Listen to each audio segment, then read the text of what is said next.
அனைவருக்கும் வணக்கம். சற்றுமுன் வெளியான முக்கிய அறிவிப்பின்படி மத்திய அரசு ஊழியர்களுக்கான 8வது ஊதியக்குழு சம்பள உயர்வு குறித்து தற்போது முக்கியமான மகிழ்ச்சியான அறிவிப்பு ஒன்று வெளியாகியுள்ளது. இதை பத்தி விரிவாக நம்ம வீடியோல பார்க்க போறோம்.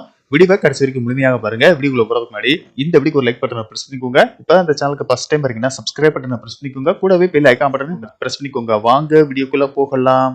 மத்திய அரசு சமீபத்தில் ஊழியர்கள் மற்றும் ஓய்வூதியதாரர்களுக்கு ஒரு முக்கிய அறிவிப்பை வெளியிட்டது. சமீபத்தில் மத்திய அரசு சம்பள ஆணையத்தின் தலைவர் மற்றும் உறுப்பினர்களை அறிவித்து பரிந்துரை விதிமுறைகளுக்கு அங்கீகாரம் அளித்தது. மத்திய அரசு ஊழியர்கள் 2026ஆம் ஆண்டு ஜனவரியில் புதிய ஊதியக்குழு செயல்படுத்தப்படும் என்று எதிர்பார்த்தனர்.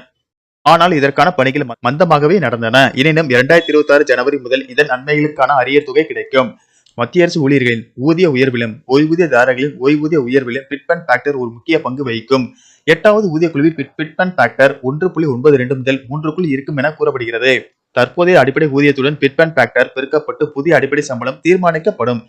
இதனுடன் பிற அலவன்ஸ்களையும் சேர்த்தால் மத்திய அரசு ஊழியர்களுக்கு மிகப்பெரிய சம்பள உயர்வு கிடைக்க வாய்ப்பு உள்ளது. ஊழியர்களைப் போலவே ஓய்வூதியதாரர்களுக்கும் கணிசமான ஓய்வூதிய உயர்வு கிடைக்கும். ஒரு உதாரணத்தின் மூலம் இதை புரிந்து கொள்ளலாம். ஒரு முன்னாள் ஊழியரின் மாதாந்திர ஓய்வூதியம் ரூபாய் 40,000 என்று வைத்துக் கொள்வோம். 8வது ஊதியக்குழுவின் கீழ் பிட்பன் ஃபேக்டர் 1.92 நிர்ணயிக்கப்பட்டால் ஓய்வூதியதாரரின் ஓய்வூதியம் சுமார் ரூபாய் 76,000 அதிகரிக்கும். பிட்பன் ஃபேக்டர் 2.08 நிர்ணயிக்கப்பட்டால் ஓய்வூதியம் ரூபாய் 1,14,400 உயரும். 7வது ஊதியக்குழுவில் உள்ளது போல பிட்பன் ஃபேக்டர் 2.57% இருந்தால் ஓய்வூதியம் 1,00,000 ரூபாயை தாண்டும். அதாவது தற்போதைய ஒரு ஓய்வூதியதாரர் ரூபாய் 40,000 ஓய்வூதியம் பெறுகிறார் என்றால் 8வது சம்பள குழுவின் கீழ் ஓய்வூதியம் 1,00,000 ரூபாயை தாண்டும் என்று எதிர்பார்க்கப்படுகிறது. பிட்பன் ஃபேக்டர் 2.86 நிர்ணயிக்கப்பட்டால் ஓய்வூதிய உயர்வும் ரூபாய் 83,000 அதிகரிக்கும் என்று எதிர்பார்க்கப்படுகிறது.